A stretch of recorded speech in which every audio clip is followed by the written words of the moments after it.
एक रेसिडेंट हो और आपकी फॉरेन करेंसी के अंदर कोई इनकम आती है, या फिर आप अपने फॉरेन इन्वेस्टमेंट्स में से कुछ शेयर्स बेच देते हो, कोई बाहर यूएस की कंपनी से आपको डिविडेंड मिल जाता है, तो ऐसे केसेस में कौन सा फॉरेन एक्सचेंज रेट लगेगा? आज का, बैंक का, या फिर आरबीआई का? क्योंकि गलत रेट यूज करने से आपका टैक्स का कैलकुलेशन चेंज हो जाएगा। तो आज हम समझेंगे रूल 206 के हिसाब से कि जो भी बंदे बाहर कोई इन्वेस्टमेंट्स होल्ड कर रहे हैं या बाहर से कोई इनकम अर्न कर रहे हैं, तो किस एक्सचेंज रेट के ऊपर उनकी इनकम इंडिया के अंदर मानी जाएगी। रूल 206 बात करता है conversion of foreign currency income into Indian rupees for income tax purpose.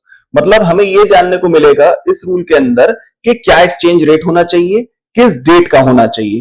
Core principle जो इस रूल का यही है कि foreign income must be converted into INR using telegraphic transfer buying rate. तो जो भी टीटी बाइंग रेट होगा किस डेट पे, स्पेसिफाइड डेट में, वो इस रूल के अंदर बताई गई है, उसी डेट के ऊपर कन्वर्जन किया जाएगा। अब टीटी बाइंग रेट क्या होता है? Rate at which bank buys foreign currency through telegraphic transfers. तो नॉर्मली जो एसबीआई का टेलीग्राफिक ट्रांसफर बाइंग रेट होता है वही एक्सेप्ट किया जाता है।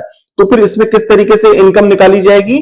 फॉरेन इनकम आईएनआर के अंदर जो भी फॉरेन करेंसी हमारी होगी उसको टीटी बाइंग रेट से हम मल्टीप्लाई कर देंगे, तो हमारी foreign income is in INR निकल आएगी as per rule 206 of income tax rules 2026। तो ये तो मैंने ब्रीफ आपको एक स्ट्रक्चर बता दिया इस रूल के अंदर क्या बताया गया है। अब सेकंड इंपॉर्टेंट चीज है कि स्पेसिफाइड डेट क्या होगी for different types of income. आप सैलरी के लिए देखोगे तो last day of the preceding month मानी जाएगी। इंटरेस्ट ऑन सिक्योरिटी के लिए भी last day of the preceding month मानी जाएगी। House property, business, other source की इनकम के लिए last day of the tax year मानी जाएगी। वहीं अगर आपका बिजनेस शिपिंग बिजनेस है ऑफ नॉन रेसिडेंट तो last day of the preceding month मानी जाएगी। डिविडेंड के केस में last day of the preceding month मानी जाएगी। वहीं कैपिटल गेन के केस में last day of the preceding month of transfer ली जाएगी। अब इसको हम कुछ एग्जांपल्स के जरिए समझ लेते हैं तो हमको बेहतर आइडिया हो जाएगा। सपोज सैलरी एंड इनकम के केस में कोई एक मिस्टर ए है जो यूएस के अंदर सैलरी अर्न करते हैं, तो उनकी अप्रैल 2025 की सैलरी जो थी वो यूएसडी 5000 रुपीज थी। सैलरी उनकी अप्रैल 2025 के अंदर जो ड्यू हुई है, तो इस रूल के हिसाब से टीटी बाइंग रेट 31 मार्च 2025 का लिया जाएगा, जो कि इस एग्जांपल में मैंने 83 रुपीज पकड़ा हुआ है। तो सैलरी अप्रैल से रिलेट करती है, तो 31 मार्च का रेट से हम यूएसडी को मल्टीप्लाई करेंगे तो 4,15,000 रुपए की उसकी मार्च की सैलरी टैक्सेबल होगी इन इंडिया। तो ये तो थी सैलरी इनकम की बात। अब आ जाते हैं हम इंटरेस्ट ऑन सिक्योरिटीज के ऊपर। इंटरेस्ट ऑन सिक्योरिटी में सपोज कोई इंडियन रेसिडेंट है और वो यूएस बॉन्ड्स में इन्वेस्ट करे हुआ, वहां से उसको 2000 यूएसडी का इंटरेस्ट मिलता है। तो इंटरेस्ट ड्यू हुआ सितंबर 25 में, तो हम पिछले महीने की मतलब 31 अगस्त 2025 का जो रेट था 84 रुपए, उससे मल्टीप्लाई करके टैक्सेबल इंटरेस्ट इन आईएनआर निकालेंगे, जो हमने इस एग्जांपल में निकाला है। थर्ड हम बात कर लेते हैं बिजनेस इनकम, हाउस प्रॉपर्टी और अदर सोर्स के बारे में। इन हेड्स में भी एक्सचेंज रेट जो लिया जाएगा वो 31 मार्च का लिया जाएगा, मतलब last day of the tax year का। सपोज कोई कंसल्टेंट है, उसने जीबीपी 10,000 अर्न किए 25-26 के अंदर, तो जो टैक्स ईयर है उसका लास्ट डे 31 मार्च 2026, 108 रुपए का जीबीपी रेट था। हम 10,000 जीबीपी को इंटू 108 से मल्टीप्लाई करके 10,80,000 रुपए की उसकी बिजनेस इनकम जो कि टैक्सेबल होगी इंडिया के अंदर इन आईएनआर निकालेंगे। तो ये था बिजनेस इनकम, हाउस प्रॉपर्टी या अदर सोर्सेस के अंदर लास्ट डेट का एक्सचेंज रेट लेने का तरीका। अब हम बात कर लेते हैं एक एक्सेप्शन के बारे में, जो कि रूल 206 के सब रूल 3 के अंदर बताया गया है। ये क्या बोलता है? This exception relates to business income, house property income, other sources income covered in serial number 3। मतलब कि इसमें सिर्फ शिपिंग बिजनेस वाले कवर्ड नहीं है। If the income is received in India before 31st March or brought into India before 31st March, the actual conversion rate may effectively apply instead of year-end rate. आपको मैंने अभी बताया था कि अगर बिजनेस इनकम है, हाउस प्रॉपर्टी की income है या फिर अदर सोर्स की इनकम है, तो उस केस के अंदर last day of the tax year का एक्सचेंज रेट लिया जाएगा। लेकिन अगर वो इनकम आपने इंडिया में फाइनेंशियल या टैक्स ईयर खत्म होने से पहले ही रिसीव कर ली थी या इंडिया के अंदर आके वो कन्वर्ट करा ली गई थी, तो उसमें एक्चुअल डेट ऑफ कन्वर्जन जो होगी उसी को लिया जाएगा। एग्जांपल के तौर पर समझ लेते हैं। Suppose freelancer earns USD 5000 in January converts and brings money to India in February. Actual bank conversion 82 रुपए का रेट था। 31 मार्च को टीटी रेट क्या है? 85 रुपीज है। तो नॉर्मली अगर हम इस रूल के हिसाब से चलते, अगर ये एक्सेप्शन ना दिया होता तो हम 85 रुपीज से मल्टीप्लाई करके 4,25,000 रुपए की उसकी इनकम आईएनआर में कन्वर्ट कर देते।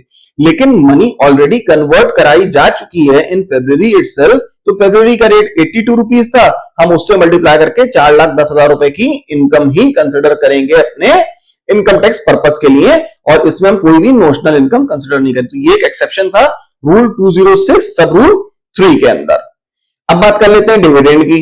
फॉरेन इनकम, मान लीजिए फॉरेन कंपनी ने कोई डिविडेंड डिक्लेयर किया $1000, डिविडेंड डिक्लेयर हुआ जुलाई 2025 में, तो इसमें हम 30 जून 2025 का ही रेट पकड़ेंगे, जो इसमें मैंने एग्जांपल में 83 रुपीज पकड़ा है, तो इस तरीके से 83,000 रुपीज का उसका टैक्सेबल डिविडेंड हो जाएगा इंडिया के अंदर।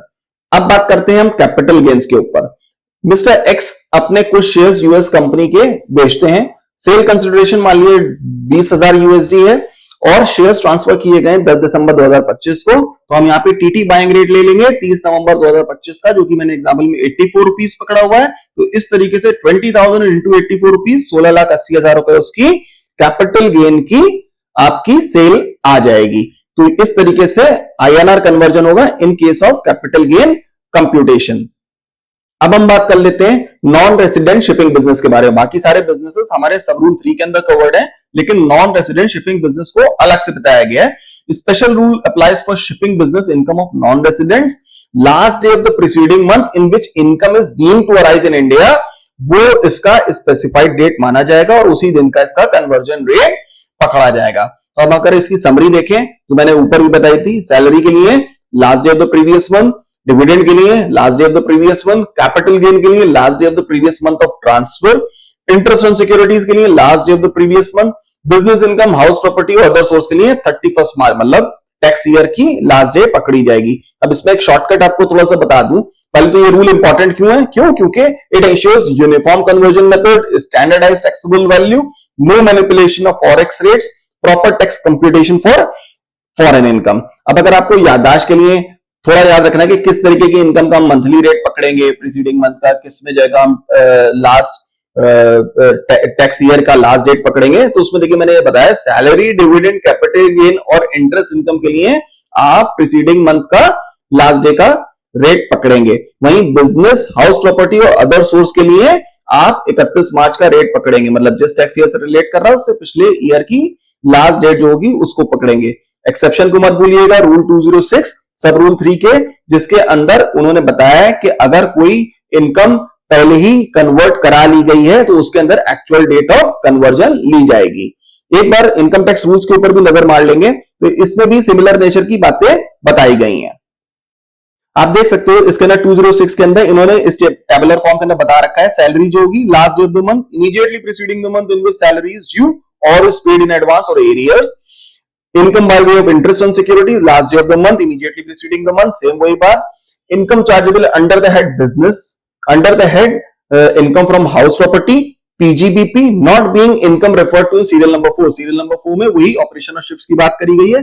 And income from other sources excluding dividend and interest, तो इसमें last day of the tax year पकड़ा जाएगा।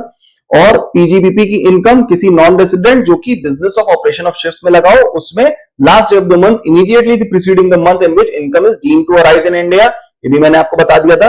डिविडेंड के केस में last day of the month immediately preceding the month पकड़ी जाएगी।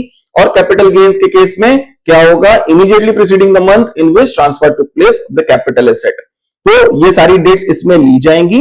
एक्सेप्शन भी मैंने आपको बता दिया, देखिए इसमें एक्सेप्शन दे रखा है, नथिंग कंटेन्ड इन सब rule 1 shall apply in respect of income referred to in sub rule 2b table serial number 3। Table serial number 3 में वही बताया गया है बिजनेस के बारे में। ये देखिए टेबल सीरियल नंबर 3 के अंदर यही बताया गया है कि जो भी बिजनेस इनकम होगी, हाउस प्रॉपर्टी की इनकम होगी, इनकम फ्रॉम अदर सोर्सेज की इनकम होगी, excluding dividend and interest on income, तो उन केसेस के अंदर अगर इनकम रिसीव हो गई है या brought into India by an SSC on behalf before the specified date, तो उसके अंदर जो एक्चुअल डेट ऑफ कन्वर्जन होगी फॉरेन एक्सचेंज रेगुलेशन एक्ट के हिसाब से, तो वही डेट ली जाएगी। इसमें एक पॉइंट जो मेरे उसमें कवर नहीं था वो मैं यहां पे दिखा दूं कि अगर specified date in respect of income referred to in sub clause 2 payable in foreign currency and from which tax has been deducted at source under sub rule 207 shall be the date on which tax was required to be deducted। कहने का मतलब ये कि इनमें से किसी भी income के ऊपर अगर मान लीजिए टैक्स डिडक्ट होना था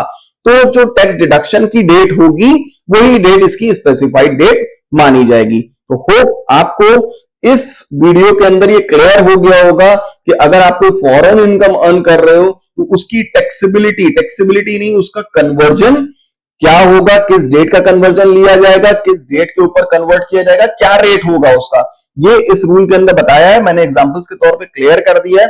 फिर भी आपको कोई भी कंफ्यूजन हो आप मुझे कमेंट करके बताओ कि आप कौन कौन सी फॉरेन इनकम अर्न कर रहे हो और उसका क्या रेट ऑफ एक्सचेंज अभी तक आप लेते आए हो और क्या आप समझते हो टीटी बाइंग रेट से कहीं आप कंसेप्चुअली कोई गलती तो नहीं कर रहे थे। और अगर वीडियो अच्छी लगी हो तो लाइक करें, सब्सक्राइब करें और जो भी आपके कुलीग्स या फ्रेंड्स फॉरेन इनकम अर्न कर रहे हैं तो उनको ये जरूर शेयर करें। Thank you for watching this video.